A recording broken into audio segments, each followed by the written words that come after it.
Agora sim. Agora podes meter o contador da pregação. Eu vou tentar ser rápido, está bem? Não vos quero amassar. Em 1 Coríntios 15:3 diz... a Bianca agora espetou uma faca no meu coração. Ela sabe porquê. Que é sempre bom ouvir a Bianca tocar. Eu gosto de estar a pregar e olhar para ela e ver ela a chorar, a não conseguir ver as teclas. Então, mas vamos lá. Então, em 1 Coríntios 15:33 diz assim: não vos enganeis, não andem enganados neste mundo. A Bíblia tem uma novidade para te dar. As más conversações corrompem os bons. As más conversações corrompem os bons costumes. As más conversas corrompem aquilo que é bom, um bom costume, um costume que é bom, que é saudável. E a Bíblia diz: não se enganem, não se enganem, não se deixem enganar, não se deixem levar pelo inimigo, por Satanás, por inimigo das nossas almas, que o que ele quer é precisamente o contrário. E diz assim, eu vou ler como o inimigo quer ler. Eu quero-vos enganar, porque as más conversações não vos vão estragar os vossos bons costumes. Vocês aguentam. Vocês são capazes de gerir. Isso é o que Satanás diz. Quem é que já viu? Eu sei que ninguém tem Instagram aqui, né? Nem tem o hábito de fazer isto, ok? Não tem. Eu sei que vocês não têm, mas alguns podem ter. E há um vídeo que aparece, vários cenários. Um dos vídeos que eu gostei é o marido a dizer assim, ele sai de casa todo chateado, e ele não me deixa fazer nada, pá. Minha mulher não me deixa fazer nada, Sara. Eu quero comprar uma coisa, ela diz que não. Eu quero ir viajar, ela diz que não. E depois aparece o moço ao lado dele e diz assim, mas quem é que ganha o dinheiro? E ele, sou eu. E quem é que é o homem desta casa? E ele, sou eu. Então quem é que tu achas que tem que decidir essas coisas? E ele, sou eu. E pá, olha, ajudaste-me imenso. Como é que tu te chamas? E ele, Satanás.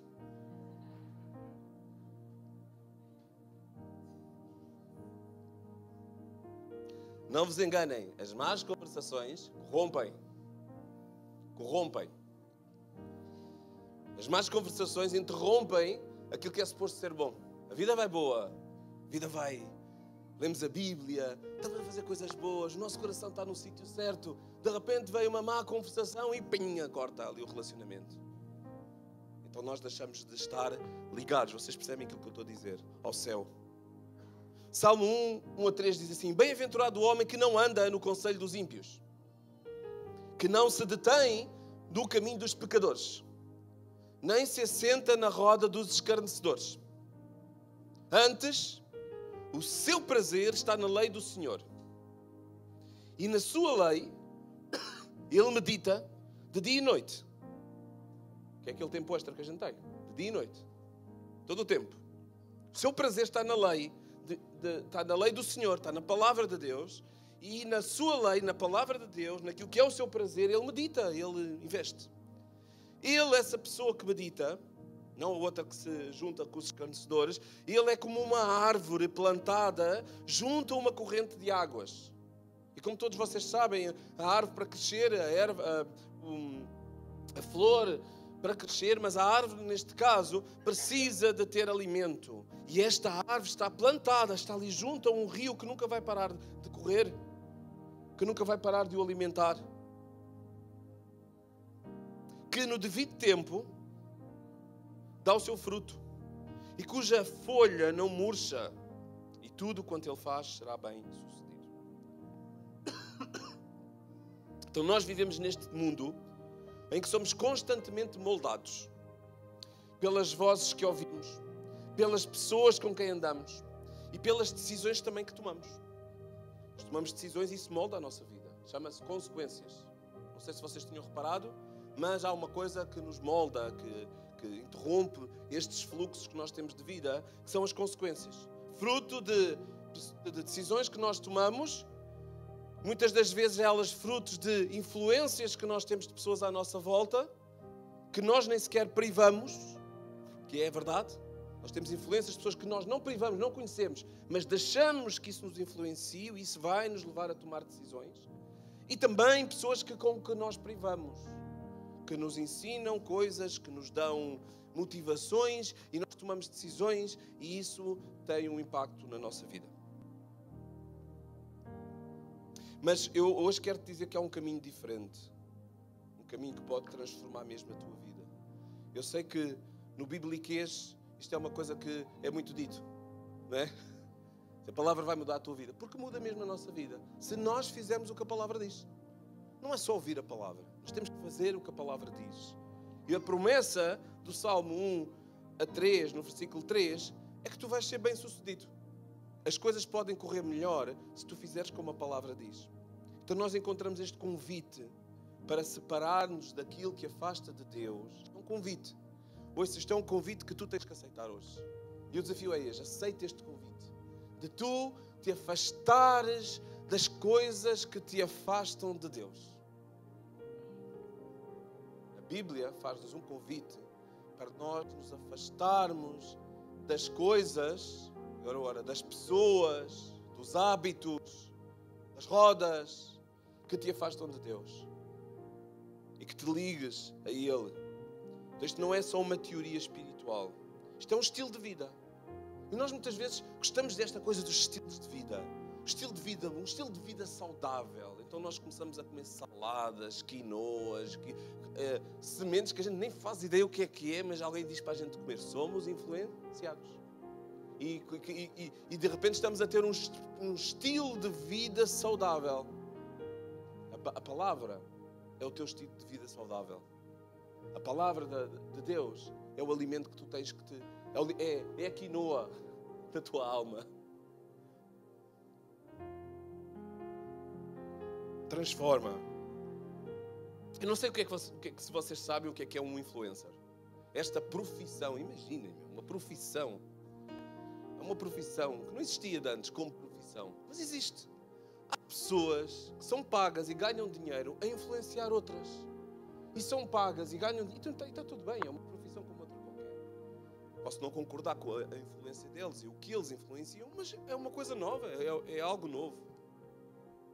E o que mais é um pregador que usa-se da palavra para transmitir a palavra? Não é um influenciador. Influenciar. Levar a palavra. As redes sociais, as plataformas digitais, elas constroem esta audiência, este público que fica fiel, fideliza-se com essas pessoas. E eles têm a capacidade de influenciar opiniões, comportamentos, decisões. Quem é que conhece aqui alguns influencers? Alguém tem algum nome? Ninguém conhece? Vocês? Não, vá lá, não sejam espirituais agora. Quem é que conhece influenciadores além de Jesus? Vá. São pais novos, o Mr. Beast, quem é que conhece? Não conhecem? Hã? Vá lá, quem é que conhece o Mr. Beast? Metam o braço no ar. Vá lá, metam lá o braço no ar. Olha, ia dizer, olha a idade, que era tipo os mais jovens, e depois o André levantava. Podes lançar aquela imagem que eu mandei. Bem, Portugal é muito pequenino, não é? Olha lá quem é que é o maior influenciador nas redes digitais. Cristiano Ronaldo. Eles sabiam. Cristiano Ronaldo é a pessoa que tem mais, vê-se um pouco mal, mas é a pessoa que tem mais seguidores, pessoas que estão ligadas à conta digital dele, e ele é considerado um dos maiores influencers do mundo. Sabem, ele deu uma entrevista, não me lembro agora, foi num campeonato da Europa, acho que eu, ou do mundo. Ele deu uma entrevista, podes ligar as luzes, que parece que corro o risco de adormecer também. Se o meu cérebro, tipo luz apagadas, vai dormir. Então, o Cristiano Ronaldo, numa entrevista que ele estava a dar, ele faz um gesto só. Ele está sentado, ele vai responder algumas respostas. E ele tinha uma garrafa de Coca-Cola em frente ao microfone dele. Vocês lembram-se disso? O que ele faz? Ele pega na garrafa de Coca-Cola, mete para ali, pega uma garrafa de água e ele diz assim: água. Bebam água. Só isso, eu só disse isso, mais nada. As ações da Coca-Cola, um gigante mundial, tipo, 4 palavras, cai para o centro. Isso é influência. Eles olham para a pessoa, veem aquelas fotografias do Photoshop, aquilo é tudo mentira, ele não tem aqueles músculos todos, amigos. E ele diz assim: vamos beber água, pessoal. Vamos já beber Coca-Cola, vamos beber água. Influência. Então estas pessoas, há influências más, influências como em todo o lado. O que nós precisamos é lembrar do primeiro versículo que a gente leu. É a gente perceber, ok, as más conversações corrompem os bons costumes. Os más influências corrompem os bons costumes. As influências que são ruins, que têm coisas do mundo, corrompem a tua espiritualidade. Aquele que se assenta em rodas que falam coisas más, ficas corrompido. E talvez nós não andamos atrás destes influencers que estão aqui, mas temos os nossos pequenos, nossos próprios influenciadores à nossa volta. Vamos lá pegar um pouco do texto. Então, o primeiro ponto é este: afasta-te das influências erradas. Bem-aventurado o homem que não anda no conselho dos ímpios. A Bíblia mostra que há uma progressão neste texto, neste Salmo 1:1. Primeiro tu andas com os ímpios. O que a palavra diz é: bem-aventurado o homem, felicíssimo, tipo, o homem cheio de sorte que não anda com os ímpios, no conselho dos ímpios. Que é, eu vou precisar tomar uma decisão. Bem-aventurado, diz a Bíblia, não é o Ricardo que diz, nem o pastor Ricardo, é a Bíblia. Bem felicíssimo, espetacular homem, o homem que anda, que precisa tomar conselhos e não anda com um ímpio. Não é que os ímpios não possam ter bons conselhos, que até têm, mas é o que a Bíblia diz. E se a Bíblia diz, se calhar é melhor nós obedecermos, porque há conselhos que se calhar este homem vai dar e nós vamos valorizar muito, e são bons conselhos, só que Satanás, ele é manhoso. Há um dia que ele vai te dar um conselho para tu desviares dele, mas tu já criaste esse andar. Então nós andamos com as pessoas, mas nós precisamos ter atenção o que é que nós andamos a absorver dessas pessoas. E se não é de Deus, nós precisamos pôr um travão. Vejam o que é que diz o versículo. Um versículo. Bem-aventurado o homem que não anda, que não se detém no caminho dos pecadores. Ele não anda, bem-aventurado o homem que não anda, e o homem que não se detém, que não para. O homem que não só não anda, mas também não fica. Então para onde é que tu vais? Eu vou para casa, sair do trabalho. Anda ali beber uma cerveja. Não tem problema beber uma cerveja com um amigo. Não tem problema. Não tem problema. Só que às vezes não é só uma cerveja. Sabem porquê? Porque a gente se detém. Porque a gente para. Porque a gente permanece tempo demais. E o que a Bíblia diz é que bem-aventurado é o homem que não para. Com quem? Com os pecadores. E é a Bíblia que diz. Eu não sei como é que está o vosso círculo de amizades, mas a Bíblia diz: olha, os pecadores não é os descrentes. A Bíblia não diz que são descrentes. Antes diz, não andes o homem que não anda na opinião e nos conselhos daquele que é ímpio. Aí sim, nós podemos dizer, o ímpio é aquele que não conhece a Deus. Ok. Mas depois diz, nem para no caminho dos pecadores. Ouçam, se alguém está aqui nesta igreja que peca e que tu sabes, não pares com essa pessoa, não pares para tomar conselho dessa pessoa, para exortá-la, para lhe dizer assim, para com isso. Se o Senhor Jesus já morreu na cruz contigo, ganha juízo e muda a tua vida. E segue viagem. Não pares lá para receber conselhos dessa pessoa, que pode ser uma pessoa super intelectual, cheia de Bíblia, mas a pessoa está parada em pecado e não quer mudar, tu não tens de estar lá parada com ela. Amém? Paras para exortar e segues viagem. E depois diz, nem se assenta na roda dos escarnecedores, nem se instala. E alguns de nós instalamos nestas rodas. Nós instalamos, são sofás bem confortáveis. Nós ficamos lá e ouvimos, porque é bom estar lá nessas rodas, sabe bem. Só que o que está a acontecer lá é mau. São rodas de escarnecedores, de gente que diz mal de Deus, gente que diz mal da tua fé, gente que diz mal da família, gente que diz mal da sexualidade, gente que diz mal da família. E o crente, cristão, está lá sentado nessa roda, todo confortávelzinho da vida. Não subestimes o poder da influência. Não aches que este telemóvel não te vai incomodar, porque vai. Mas nós vamos vencer juntos, está bem? Então, as pessoas erradas vão te arrastar para lugares errados. As pessoas erradas que estão em erro vão te arrastar para esses lugares errados. Essa é a estratégia de Satanás. Eles vão te levar para longe do propósito de Deus.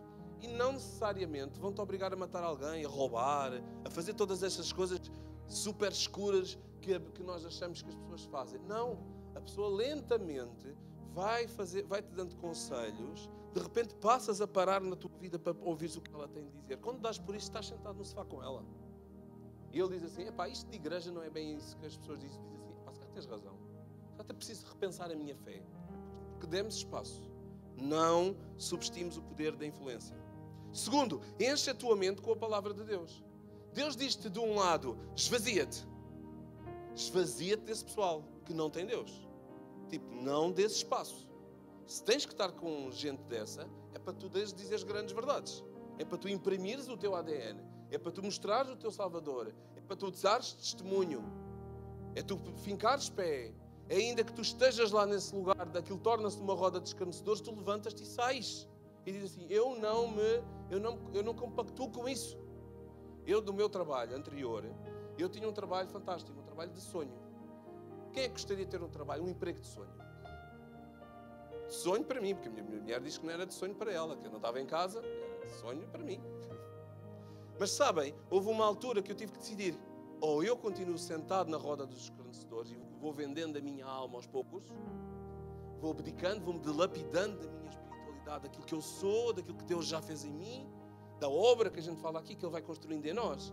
De repente há alguém com aquele descascador de batatas a dilapidar a tua espiritualidade. Dia a dia sai uma camada. Se tu permaneceres, é isso que vai acontecer. No mundo espiritual à tua volta, Satanás está ali a descascar-te, a fazer-te um peeling espiritual. E tu vais acabar por enfraquecer. E vais ceder. E uma camada que tu tens espiritual vai desaparecer. E tu vais cair, e tu vais pecar. E as coisas ruins, espiritualmente falando, vão-se a chegar ao teu coração, à tua vida.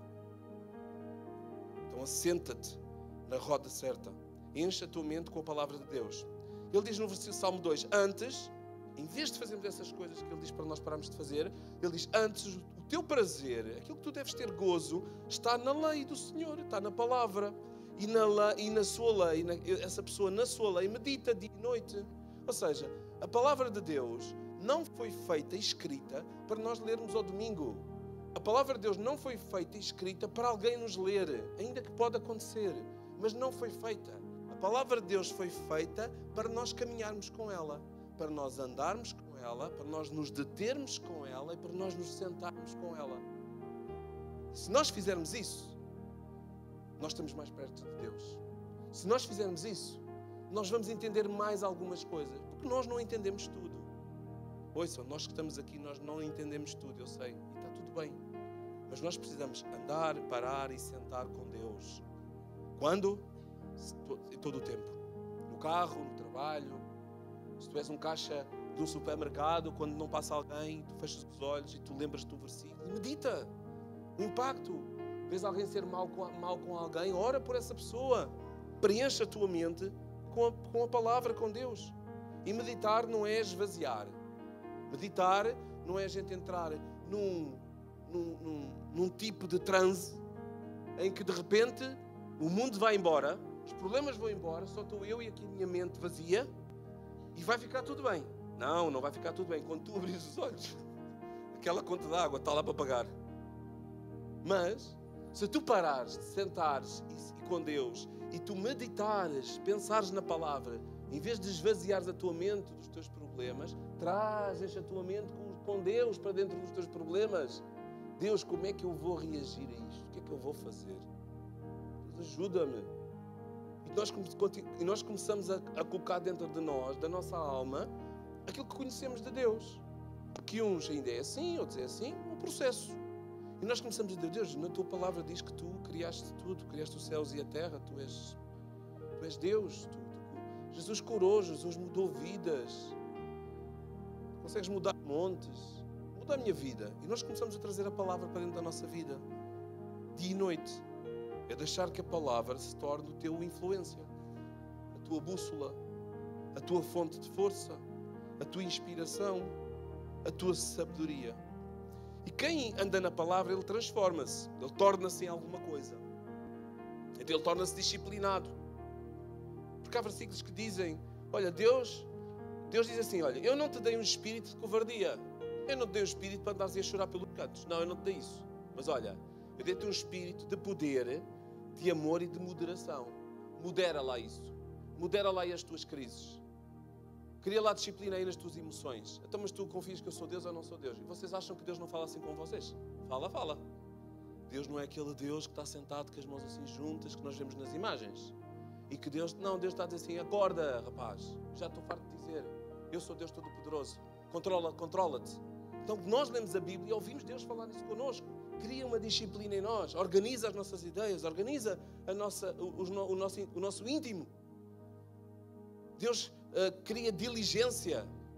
Se nós lemos Provérbios 21:5, diz assim, os planos do diligente tendem à abundância. E se tu estás a adiar coisas na tua vida, e se tu lês este versículo, diz assim, os planos do diligente, os planos daquele que faz, tendem a ser abundantes. E tu dizes assim, eu se calhar tenho que começar a fazer. Em vez de só de pensar que vou fazer, tenho mesmo que fazer. Ou se tu és aquela pessoa que pensa numa coisa e faz logo, a palavra também te responde. Ele diz, os planos do diligente tendem à abundância, mas a pressa excessiva à pobreza. Então Deus vai-nos dando dicas para a fase de vida onde tu estás a viver. Diligência. Se tu estás a viver um problema de finanças, de falta de generosidade, ou de generosidade a mais, ele diz, a alma generosa prosperará. Imagina aquela pessoa pelo lado inverso. Aquela pessoa que é generosa.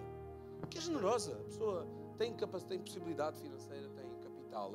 E a pessoa, sempre que vê algum irmão, alguma situação em dificuldade, cria compaixão no coração, ele cria uma compaixão sobre aquela situação e ela vai. E às vezes há alguém que nos influencia e diz assim, o dinheiro é teu, tu é que andaste a trabalhar. Agora as pessoas que trabalhem, façam a vida delas. E depois a pessoa vai no devocional e abre em Provérbios 11:25 e diz assim, a alma generosa prosperará. E a quem dá de beber será descedentado.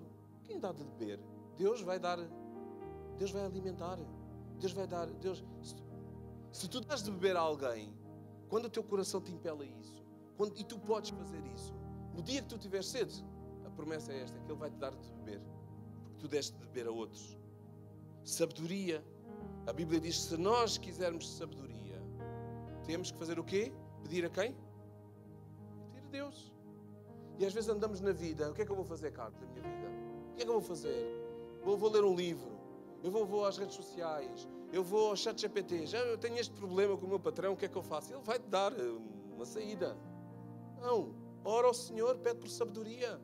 Deus, derrama em mim sabedoria para que eu possa enfrentar isto. Não é a resolução, não é resolver o problema, é só sabedoria para lidar com a situação. É só dar as respostas certas, reagir da forma certa. Isso é sabedoria. Muitos de nós temos conhecimento, sabemos montes da Bíblia, não temos essa sabedoria, não usamos. A pessoa que tem a Bíblia em casa, e que tem a Bíblia no coração, e que tem a Bíblia na mente, e não usa, não é uma pessoa sábia. É só uma pessoa estudada. Uma pessoa que não pede perdão e sabe da Bíblia, não é uma pessoa sábia. Essa pessoa precisa de orar todos os dias. Dá-me sabedoria, dá-me sabedoria. Porque eu só sou bom em decorar e saber e interiorizar coisas da Bíblia dentro de mim. Quando chega a altura de pedir perdão, eu não consigo. Dá-me sabedoria, dá-me sabedoria, para aplicar aquilo que eu já tenho. Pureza. Pureza. Santidade.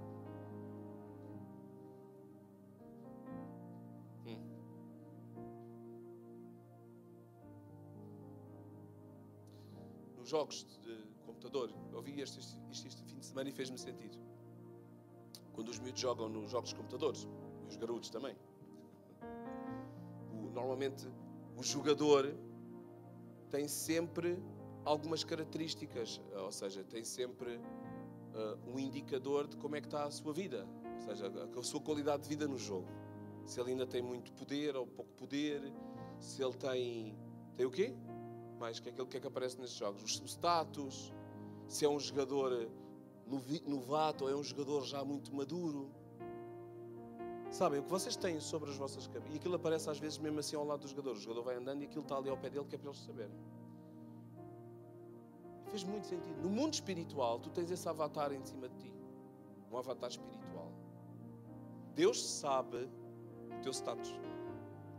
Agora, Deus envia anjos para nos proteger, mas anjos também para nos ver. Os anjos que estão acampados ao teu redor, eles não são anjos mercenários que estão só lá para te safar. Não, eles estão ao teu lado e eles estão a ver assim. Kátia. E eles estão a ver. Esther, eles estão a ver. Tens ali o sinal. Sabem quando o nosso telemóvel tem aquele sinal da antena fraco e forte? Espiritualmente existe isso. Nós não vemos, nós sabemos. Nós não precisamos de ver porque nós sabemos. E Deus olha para nós e Ele consegue ver estes graus. Então, quando se fala de santidade, e quando nós oramos e cantamos e estamos aqui super concentrados e dizemos amém e concordamos com coisas, Deus está a olhar assim para ti e está a ver o teu status, a tua santidade. Ele sabe. Ele sabe. E talvez seja hora de nós sermos justos, honestos com Deus. E se há coisas que nós precisamos tirar,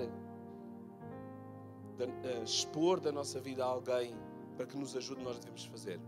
Pureza. De maneira que poderá o jovem guardar o puro seu caminho, observando segundo a tua palavra. Como é que nós nos podemos guardar do caminho? Santos, puros e santificados. Guardando a palavra. A palavra diz o que é que nós temos que fazer e o que é que nós não devemos fazer e não podemos fazer. Alegria. Nós estamos tristes, vai à palavra. A palavra diz, alegrai-vos sempre, orem sem cessar. Então há uma conexão entre nós estarmos alegres e a alegria, se calhar, que nós buscamos não é a alegria que a palavra nos vai dar, é outro gozo, é outro regozijo. É quando nós oramos por outros, é quando nós somos gratos, não é quando recebemos nada. 1 Tessalonicenses 5,16 diz, alegrai-vos sempre. E depois diz, orem sem cessar. Orem. E orem por outros, não orem por vocês.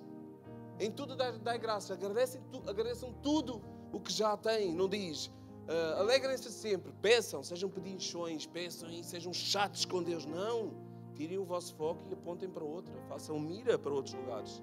Isso vai trazer alegria ao vosso coração, de vocês estarem a cumprir o plano de Deus, de amar o próximo, olhar para o próximo. Estes não são apenas virtudes aleatórias, são frutos de uma vida enraizada com Deus. Amém? Sabem, esta palavra já existia, sempre existiu e sempre vai existir. Em João, livro de João, capítulo 1, versículo 5, fala acerca do verbo, fala acerca do princípio, fala acerca da palavra. E a palavra sempre esteve lá. Deus é a palavra. O próprio Jesus, que é o que este texto diz, é a própria palavra. Imaginem que aquilo que nós celebramos aqui foi que Deus disse assim, eu vou vos ensinar e eu vou enviar a minha palavra para vocês lerem. Eu vou me enviar. Estou lá no céu, mas eu vou me enviar. E durante muito tempo, vocês se lerem o Antigo Testamento, a palavra foi enviada. Deus mostrou-se. Deus mostrou-se através dos profetas. Deus falou com anjos. Deus tentou. Fez tudo o que podia ter feito.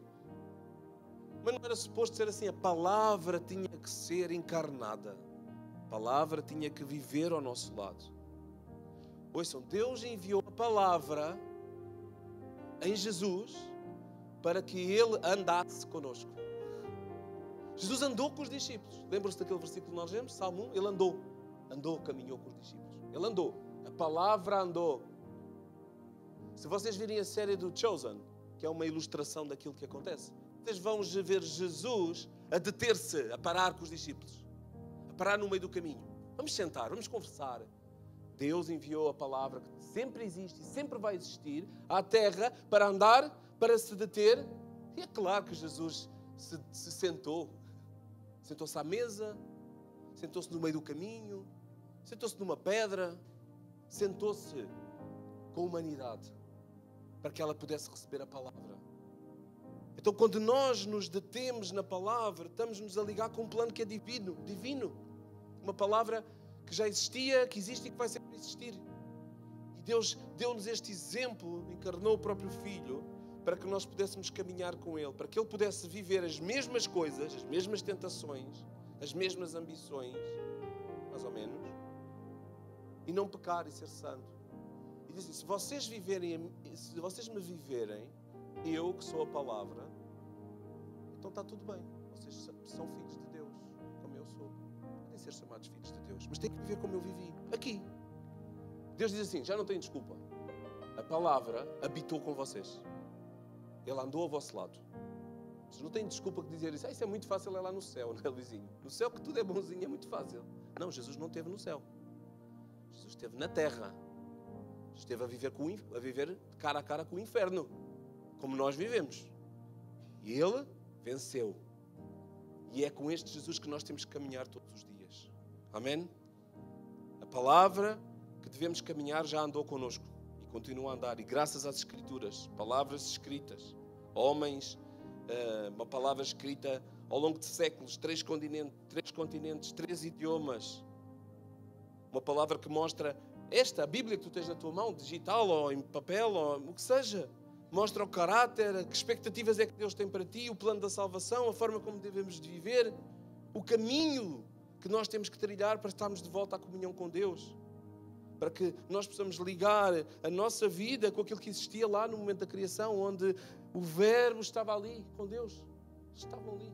E quando tu aceitas isso, tu conectas-te com esse princípio, que vai ser o nosso início, o nosso fim aqui na Terra, mas o início de nós nos reconectares lá com o início de tudo isto. Enche a tua mente com o Verbo. Eu quero fazer ênfase disso para que vocês não possam ter desculpa e vocês nunca podem dizer isto. Nunca vão poder dizer isto a alguém. Nunca ninguém me avisou. Nunca ninguém me disse que se eu mergulhasse na palavra, se eu gastasse a minha vida a ler a Bíblia, se eu investisse, que eu ia aprender mais, ia estar mais perto de Deus. Vocês, pelo menos vocês que estão aqui hoje, vocês não têm desculpa, vocês não podem dizer isso. Que eu vos estou a dizer. Um enólogo, ele não bebe um vinho de forma superficial. Um enólogo, aquele especialista do vinho, ele não bebe um vinho, ele não consegue beber um vinho de forma normal, como nós bebemos. Nós vamos comer, estamos a cortar um belo bife, nós pegamos num copo e bebemos. Um enólogo, ele não consegue fazer isso em casa, Jorge. Porque assim que ele mete aquele copo de vinho à boca, o enólogo vai à tua casa, assim que ele pega o teu copo de vinho que tu lhe dás, ele começa a avaliar o teu vinho logo. Isto tem aqui carvalho, tá, na cabeça dele. Não tem nada a ver com aquilo que ele está a fazer, mas na cabeça dele, ele começa a descodificar o vinho. Não só a apreciar, e depois aprecia. E ele não fica impressionado com o rótulo da tua garrafa. Ele não fica impressionado com o copo de cristal. Ele fica impressionado quando ele vê a origem do vinho, a qualidade do vinho. Quando ele percebe os aromas subtis que estão dentro do vinho. Quando ele reconhece que não é um vinho qualquer, que é um vinho que demorou muito tempo a ser criado e maturado. Ele reconhece que quando tu serves um vinho na temperatura ideal, o Jorge percebe de vinho, ele serve este vinho na temperatura certa. Ele sabe quando ele reconhece quando o vinho está bem tratado. Ele reconhece quando o vinho não está estragado. Mas sabe como é que ele consegue fazer isso? Porque ele passa tempo com o vinho. Ele passa tempo na vinha. Ele passa tempo a conhecer a origem, os solos. Ele conhece as uvas. Ele conhece as madeiras. Ele conhece muita coisa.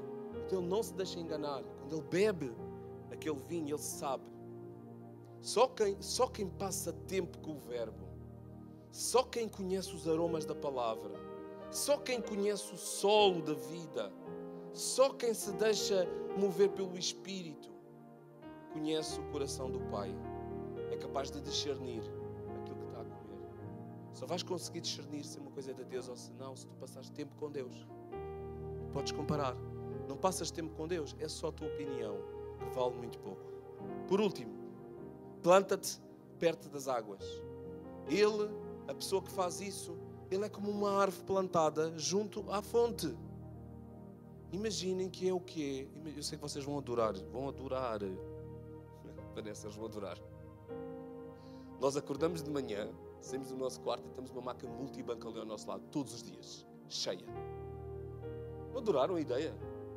Ninguém quer ter um ATM, uma máquina multibanco ao lado de casa, lá no quarto, à saída do quarto. A gente acorda, desperta e depois sai um multibanco. Nem precisa de código, Luizinho, só tem os números, tipo, 50 euros, pum, 50 euros. Vamos à vida.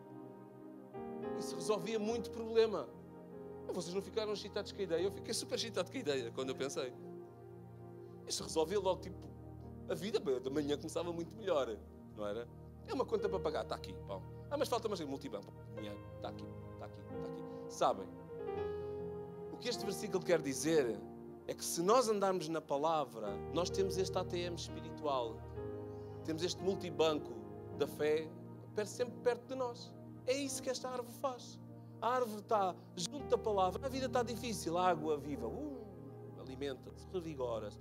Eu não estou a perceber, vou continuar a não perceber, mas eu confio em Deus. É o que a palavra diz, eu não percebo, mas eu vou continuar. Vives constantemente alimentado, constantemente a ter aquilo que é preciso para a tua vida. Não aquilo que tu queres, mas aquilo que Deus quer que tu tenhas. Ele é como uma árvore plantada junto à corrente. E que no devido tempo, não no seu devido tempo, mas no tempo daquilo que o alimenta, dá o seu fruto, cuja folha não murcha. E tudo o que ele faz será bem sucedido. Não porque faz pelo que faz, mas porque está ligado. E se tu estás ligado a uma fonte, a uma inspiração, a uma influência divina, tu vais começar a ter pensamentos que são divinos.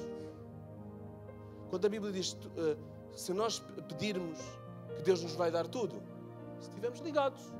Porque imaginem a loucura que nós vamos pedir aquilo que está no coração de Deus, dar-nos.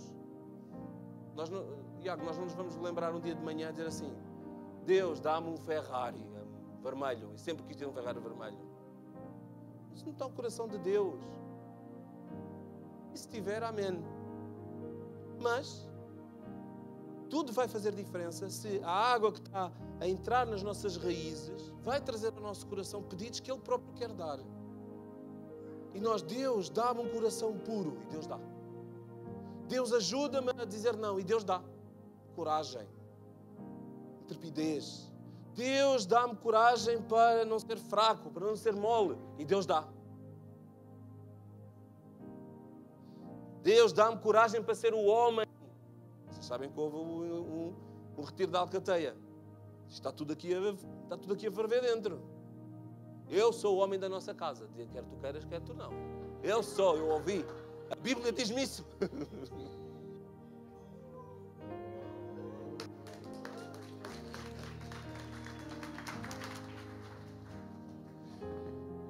E a pastora Maria João é a minha vida. É a minha amada, é a minha ajudadora. Então planta-te perto das águas certas. Planta-te. Aproxima-te. Isto tem a ver com a lei da proximidade. Se tu estás perto da fonte de água viva, tu vais ser alimentado da fonte de água viva. Se tu estás perto de um charco morto, abandonado, tu vais ser alimentado por esse charco morto. E eu não sei se vocês já uma vez viram águas paradas. Tudo o que é mau aparece lá. Mosquitos. Vocês acham que o dengue, aquela coisa diabólica que há lá no Brasil, nasce de uma água pura? De uma água corrente que está sempre a ser renovada? Não nasce, não. Nasce de uma água estagnada. E o Satanás quer-te picar a todo momento se tu continuares a beber dessa água estagnada. Então nós precisamos mudar. A proximidade tem que mudar. E num minuto, mudar os ambientes. Muda. Se tu estás a ser alimentado daquilo que é certo, os teus ambientes vão ser mudados. Quem anda com os sábios será sábio, diz a palavra. Mas o companheiro dos insensatos se tornará mau. O ambiente e as companhias certas determinam o tipo de sabedoria que tu desenvolves. Relacionamentos sábios promovem homens sábios. Depois há uma coisa que é uma sequência de um crescimento saudável. Em 2 Timóteo, diz assim, e o que da minha parte ouviste também, através de muitas testemunhas, isso mesmo transmite a homens fiéis e também idóneos para instruir outros. Porque se nós aprendemos e estamos perto da água viva, o que a Bíblia faz em nós, é nós de repente começamos a ser discipuladores. Nós criamos esse ambiente. Se nós não temos esse ambiente, nós não estamos a beber nada divino. Estamos a beber coisas estagnadas. E se fazemos discípulos para o estagnado. Mas a palavra chama-nos a criar esta cadeia de um crescimento saudável. É aquilo que tu ouviste, aquilo que fizeram em ti. Fala com outros, levantas, vês alguém que está a despontar. Olha, isto passou-se comigo e eu resolvi desta maneira. Uma cadeia de crescimento saudável. Nós precisamos de ser caçadores de discípulos. Quem vive junto desta fonte, o ambiente muda, que nós passamos a ser olheiros. Como aqueles olheiros do futebol que vão ver os jogos dos miúdos. e vê, aquele miúdo vai dar um jogador de futebol. Tu tens que ser isso dentro da igreja, mas não é para jogar futebol, é para ser um discípulo, para ser o teu discípulo. Chegou também a Derbe e a Listra, havia ali um discípulo chamado Timóteo, filho de uma judia crente, irmãos de pais gregos. Versículo 2, quis Paulo que ele fosse na sua companhia, e por isso circuncidou por causa dos judeus daqueles lugares. Paulo viu uma oportunidade em Timóteo. Ele diz assim, este vai ser meu discípulo. Ele tem alguma coisa, não tem tudo. Paulo precisou dar ali um jeitinho. Foi mesmo um jeitinho, Fábio. Ele circuncidou. Porquê? Porque ele tinha alguma coisa na sua família que não estava certo. Ele precisava corrigir aquilo. Então o discipulado começa quando tu pegas alguém e começas a corrigir coisas na pessoa. É o discipulado, a caminhar contigo. E se tu estás junto das fontes de água viva, tu vais fazer isso naturalmente. Tu passas a ser um caçador de exemplos. Lembrai-vos dos vossos guias, os quais vos pregaram a palavra, e considerando atentamente o fim da sua vida, imitai a fé que tiveram. Se tu andas a ler a Bíblia, os teus olhos vão estar fixos, focados em pessoas que são de Deus. Você vai estar à procura de exemplos, vai estar à procura de homens e mulheres fiéis. E se tu estás junto da fonte de água viva, tu vais encontrar confronto. Tu vais encontrar homens e mulheres de Deus que te vão confrontar, que te vão dizer, arruma a tua vida. Com o ferro se afia. Assim o homem ao seu amigo. Assim o homem ao seu discípulo. Assim o homem ao seu irmão. Se tiveres a beber. Senão tu é água estagnada e isso vai dar muito trabalho. Eu não vou confrontar ninguém. Afasta-te do que te afasta de Deus. Acessos negados. Aproxima-te da sua palavra. Acesso prioritário. Planta-te num ambiente saudável. Acesso ideal. Para nós podermos. Ambiente ideal. Pessoas que nos desafiam a crescer. Então hoje é o dia para tu começares a mudar o teu ambiente. E que tu possas mudar. Porque tu mudaste aquilo que está à tua volta. Amém?